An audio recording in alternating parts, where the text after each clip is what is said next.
Fred is prepping a new car for delivery. He's been checking the ignition system to find the cause of a bad miss. Now the engine's running okay, but he's still not satisfied.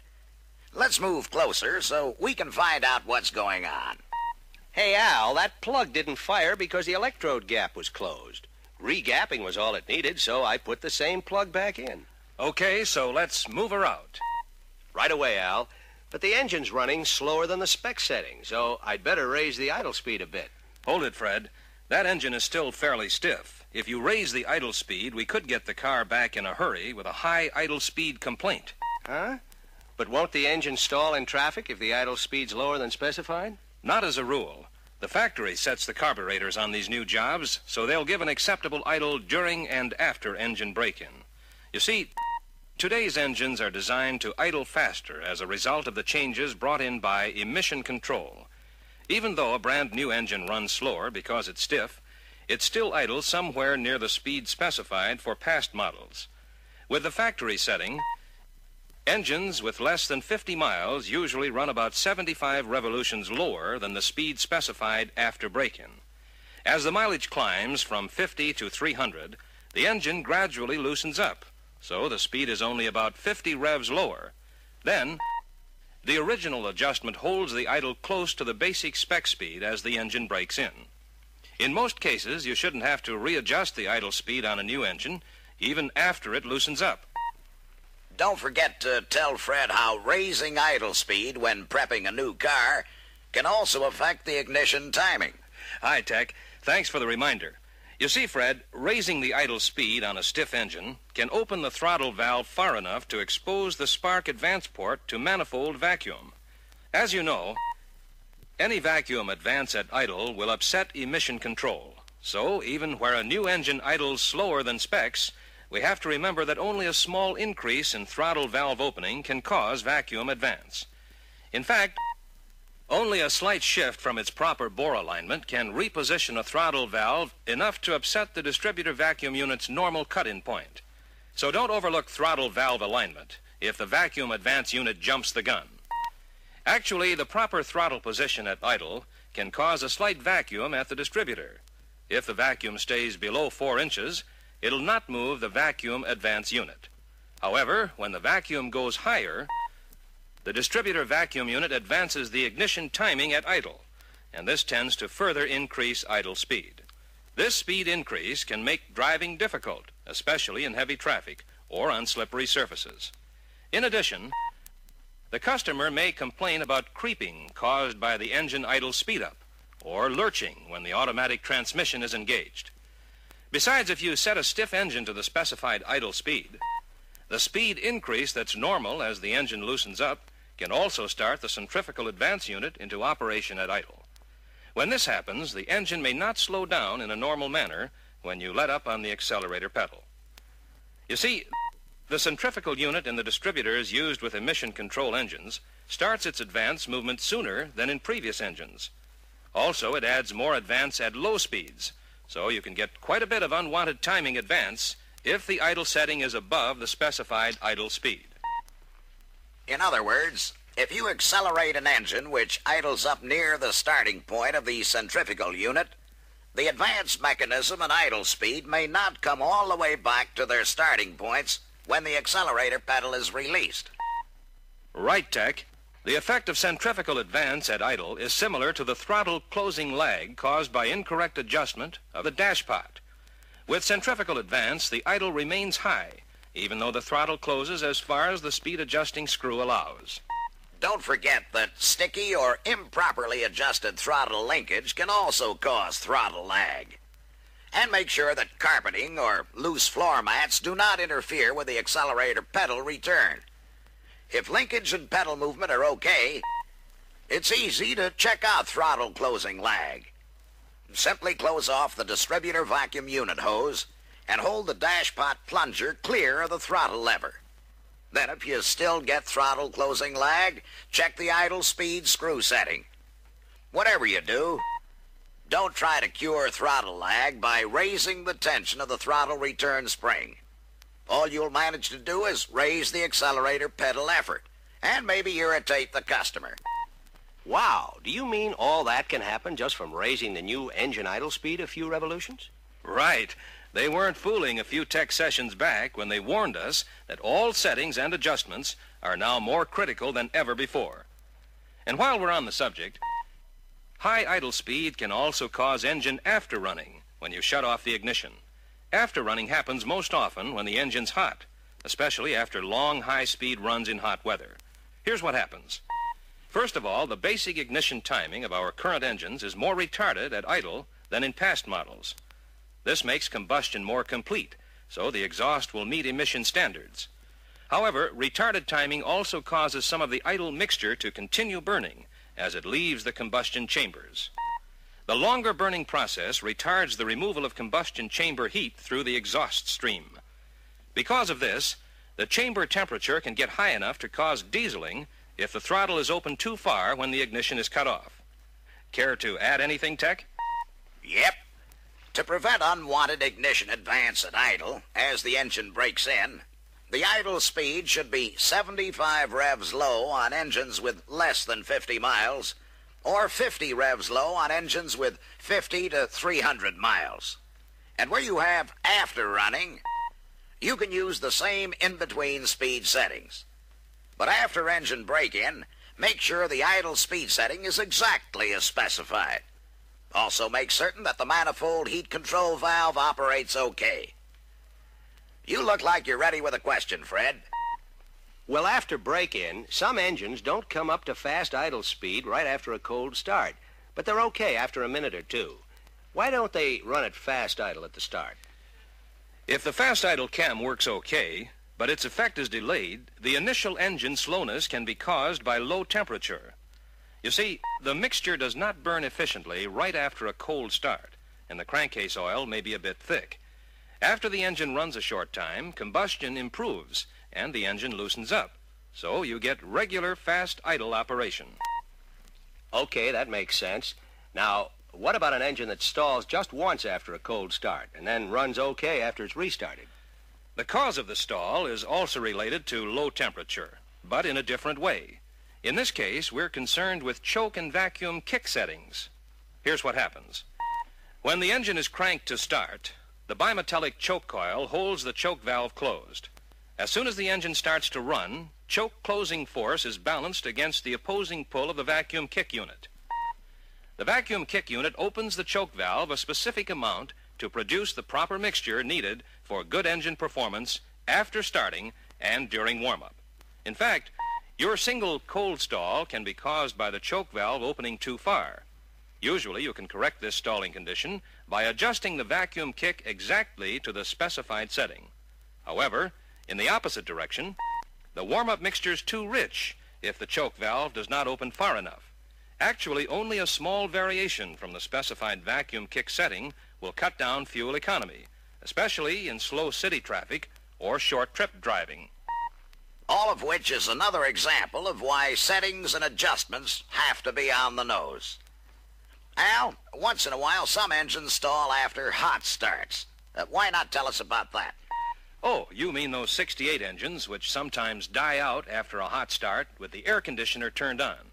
Well, basically, it's an engine load condition which requires special attention when you set idle speed. Here's why. The added load of the compressor can slow the idle enough to cause a hot stall.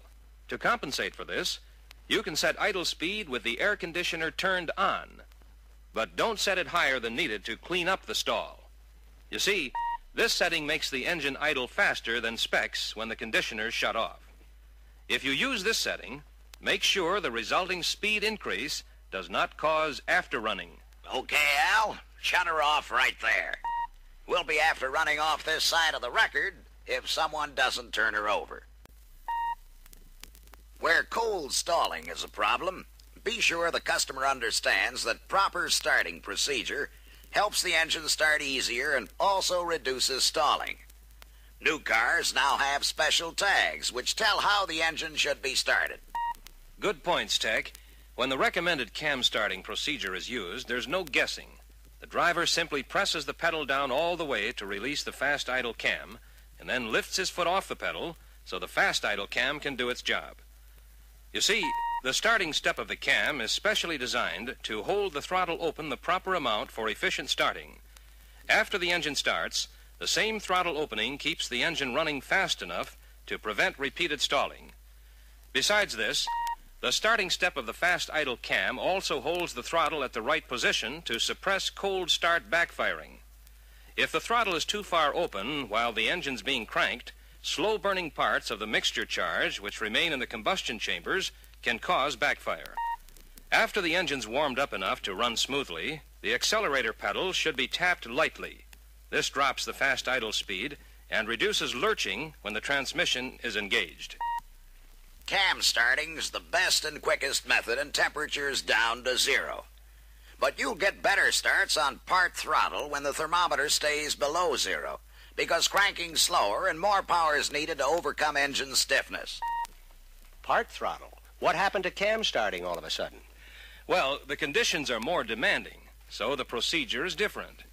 Here, you press the pedal down once all the way, as in cam starting, but then you let the pedal up partway and hold it there while the engine's being cranked.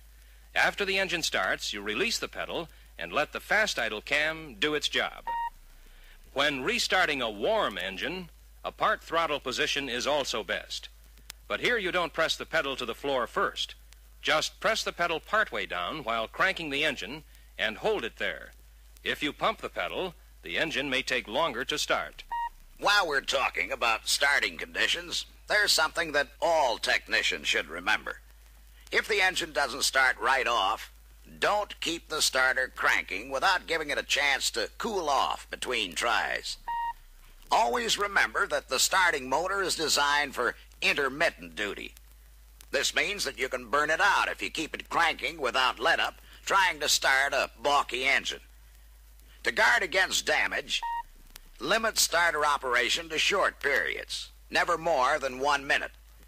If you run the starter a full minute, wait 2 minutes before you try again. If the engine doesn't start after several tries, you'd better start checking instead of wearing out the starter. And another thing, don't ever let me catch anyone using a 6 and 12-volt series-connected battery rig as a starting booster. That 18-volt blast can really sizzle the innards out of a starting motor before you realize what's happening. Okay, Tech, it won't happen here. Now, before I forget, there's a backfire condition that can be caused by an incorrect ignition timing setting, especially on some 68s with the 383 engine and a 2-barrel carburetor. This one takes more than a simple adjustment because the carburetor choke gets in the act. Here, backfiring can jam the choke valve shut, so you'll have to service the choke as well as resetting the ignition timing. Incorrect ignition timing on new engines can be the result of using old timing specs instead of checking the 68 service manual or the decal in the engine compartment.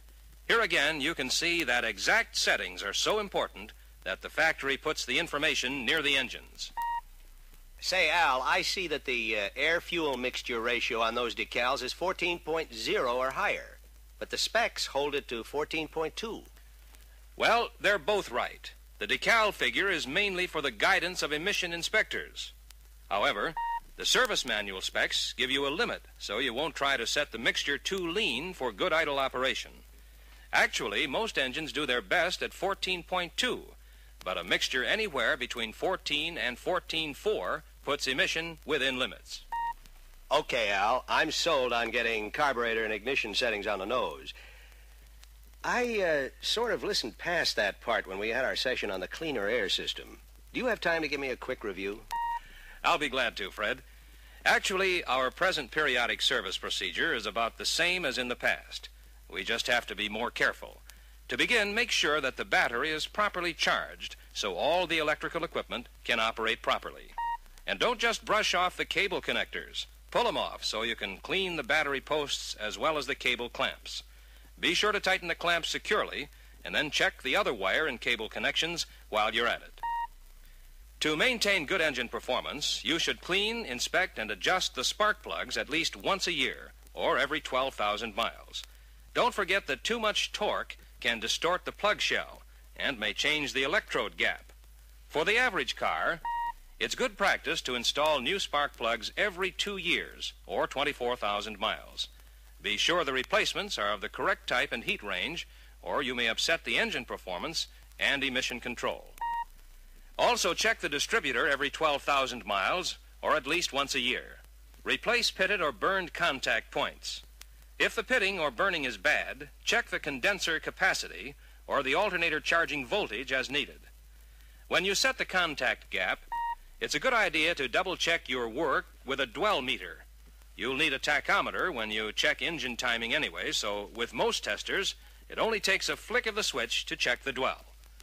Incidentally, you'll find that it's good practice to make sure the point dwell is correct before checking the ignition timing for any reason. If the dwell needs resetting, it'll change the timing, so there's no sense in doing the job twice. Don't forget what Al said earlier about the effect that throttle setting has on the distributor ignition advance. Always block off the vacuum hose to the distributor and set idle speed before checking the ignition timing. If the engine misses or runs rough, it's a good idea to check the distributor cap, rotor, and high-tension cables. Inspect the cap and rotor for cracks or spark tracks. Also check the cables for continuity and insulation leakage. If everything in the electrical department is okay, go on to the carburetor. The first step here is to clean or replace the air cleaner element as needed. At the same time, check the crankcase vent valve and, if necessary, replace it. If the filter or valve is dirty or restricted, you'll have poor engine performance and increased exhaust emission. Next, we make sure all carburetor linkages and the choke shaft are clean and operate freely. If a dashpot is used, it should be backed off temporarily so it won't interfere with throttle closing when we set idle speed. Before you start up the engine to make any settings, always check the manifold heat control valve to make sure it operates properly. If the valve is stuck open, the choke stays on too long, and that'll ruin both the fuel economy and emission control. Where the heat control valve is stuck closed, the exhaust continues its manifold heating job after the need is passed. So the engine may start hard when it's hot, because the carburetor is overheated. Fred, you're checked out on the combustion analyzer, so I won't go all through that. Now, where a vacuum control valve is used, be sure to close off the hose between the intake manifold and the control valve. This prevents the valve from causing timing advance, which will throw combustion readings off. Be sure to turn the mixture adjustment from rich to lean for the final setting. Most combustion analyzers are designed to indicate more accurately when you follow this procedure. And don't forget the final mixture adjustment must be checked with the air cleaner in place.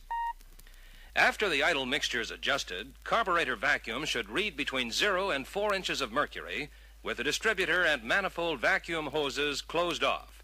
A higher reading means that ignition timing, idle speed, or idle mixture are off the mark. Also on a car which has a vacuum control valve, you've got one more test to make. Tee a vacuum gauge into the distributor hose, but leave the carburetor and manifold hoses properly connected. Speed up the engine and then let it drop back to idle. If the valve is properly adjusted, the gauge reading should rise to about 15 and then hold for at least 1 second before dropping. On the way down, the vacuum gauge reading should drop below 6 within 3 seconds. If it drops faster or slower than this, the vacuum control valve needs adjusting. And that's all there is to it. Put the settings on the nose and be sure to use the correct specs. And that closes our story for this session.